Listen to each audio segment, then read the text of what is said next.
That's all right, I've not got the table in. Picture of Nelson Mandela behind you. That's okay. Okay. There's nothing wrong with it. He's even smiling. He's seeing us. He's smiling. He's So, blessing the meeting. Shall we? Yep, go. So I'm here with Comrade Anastancia Ndhlovu. Is that right? Correct. Comrade Anastancia Ndhlovu from ZANU-PF. She's actually the youngest member of parliament in Zimbabwe for ZANU-PF. She's also Secretary for Land Reform Land Reform and Resettlement. and Resettlement in the Central Committee of her party. So Comrade Anastasia, thank you very much for meeting us. Thank you. There are a few questions. I'd like to take this opportunity as we're meeting at the World Festival of Youth and Students here in Johannesburg, 17th World Festival of Youth and Students. I'd like to take the opportunity to ask you a few questions for an interview, because there's a lot of propaganda which is recited in our media, in the West, certainly in the UK where I'm from, in Britain where I'm from.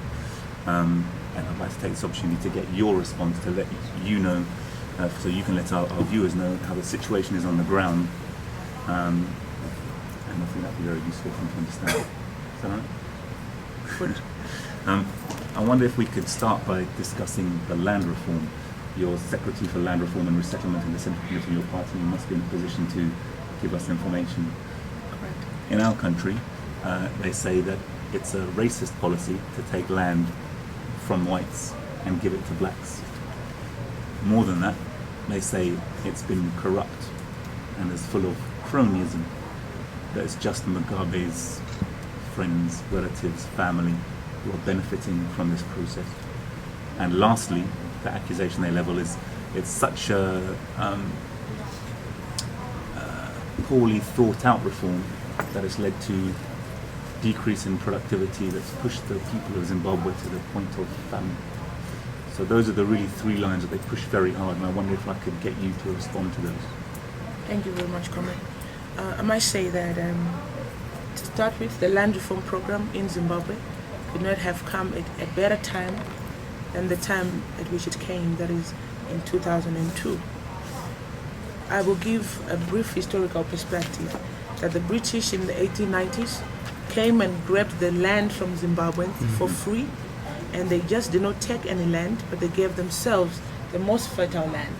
And the Zimbabweans, the local people in Rhodesia then, were moved to what were called reserves, which were hilly and unsuitable for productivity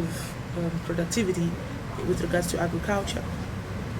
The land reform program in Zimbabwe, I must say, has probably been the biggest empowerment initiative taken by the Zimbabwean government under the leadership of President Mugabe, because it has managed to empower 300,000 families instead of the 4,000 which belong to the white commercial farmers.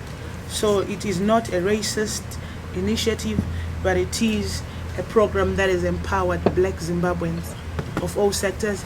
And the land reform program has not just benefited Mugabe cronies, as it is alleged by the imperialists, but every Zimbabwean has a right to land. Women, youth, and everyone has had access to the land in Zimbabwe. The land reform program was not at all a poorly thought out idea, because what President Mugabe did was to just give the land to its rightful owners for free. He just balanced the historical balances. Must also remind you that the land was the major reason Zimbabweans went to war with the British. I'm sure you're aware of that. Yeah. So it would not have been proper for Zimbabwe to be independent and Zimbabweans still did not have access to the land, which was the major reason why the war was fought in the first place. The land and everything else which is beneath or above the land. That's the major reason President Mugabe engaged on the Absolutely. I land reform understood that, program. at the time that the veterans, the war veterans were organizing, they were saying, 40,000 people fought and died Yes. to liberate their country. Absolutely. And they didn't do so so they could remain servants in their own country. Zimbabweans went to war for 16 years with the British so that they could get control of their resources, the land, the minerals, because after all, political independence without economic empowerment is hollow. That's why it was imperative for President Mugabe to embark on the land reform program. and the rest of the economic empowerment initiatives that he has taken on board, including the indigenization, which is currently going on in Zimbabwe. Thank you. I think that brings us probably on to our next question. You said that redistribution of the land, which is a major resource of the country, has benefited the people economically.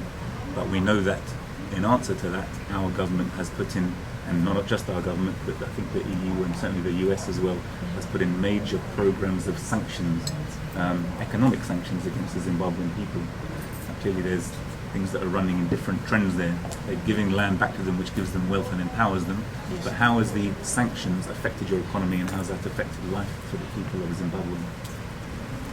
the record I would like to put straight is that unlike what the MDC alleges, the sanctions in Zimbabwe are real, and they are not just targeted sanctions as the MDC alleges. These are economic sanctions. As you know, for the past 8 years, the country has not been able to get any financial aid from outside the country, from the West mainly, and more than 200 companies, Zimbabwean companies, have been put on sanctions. But I might say, because of the leadership, the good leadership of President Mugabe, who is a visionary, the country has managed to make it up to now that no single Zimbabwean has died of hunger since the sanctions came on board. And we thank God for President Mugabe. The president then thought of the Look East policy. After all, the sun rises in the east, not in the west. So President Mugabe and his government has shifted attention. We are now strengthening ties with the east. You know, historically we have always had ties with the Chinese, the Indians and the Russians, who played a great role during the liberation struggle against the British, and that has been of great assistance in reviving the country's economy. Thank you. I'm going to come back to that, particularly the relations of China and Africa in one moment. But just while we stay on the sanctions for a second, I know that, for example, Iraq has been under very heavy sanctions for a period of 10 years and had a devastating effect on the economy, including killing probably 1.5 million people, of whom 500,000 were children. And Madeleine Albright is famously on record of being asked, did she think it was worth it? And she shamefully answered, yes, we think it's worth it to kill 500,000 Iraqi children to further our policy, our imperialist interests there. People like the North Koreans, Democratic Republic of Korea, have been under sanctions for some 60 years from Western imperialism, following the shameful intervention from 50 to 53 in which 4 million Koreans were killed. So these sanctions have a real effect. They really are a weapon of mass destruction. And I wonder if you could, from what I understand, occasionally we put out in our media in the West stories of cholera epidemics, of health service crumbling and collapsing. Now clearly those are exaggerated, but sanctions have a real effect, and they're a weapon that really are aimed at the heart of the people. As we always say, a punishment beating to try and teach the people that freedom is not so sweet and that they should accept once again the chains of neo-colonial slavery. But I wonder if you can tell us to what extent they've really had impact and to what extent your other relations have been able to surpass them. Well, I must thank Zimbabweans for their resilience. I'm yet to see a more resilient people than the Zimbabweans. They have withstood so much pressure from the imperialists. What the country has gone through with regards to the economy, I think in another country there could have been an orange revolution. But because of the clarity of ideology of Zimbabweans and their willingness to defend whatever was fought for, their willingness not to reverse the gains of the revolution, the gains of the struggle, made it possible for Zimbabweans to make it through the difficult times. And I must say, Zimbabweans have been unified. The MDC has failed, the imperialists failed, because probably 2008 was probably our most difficult year. It is amazing, unbelievable, it's a miracle how we have managed. It's because also, like I've mentioned before, of the visionary leadership of our leader, President Mugabe, that he has managed to give confidence to Zimbabweans that no matter whatever pressure we are given, we are not going to give up. And we are going to defend the land to the last drop of our blood if need be.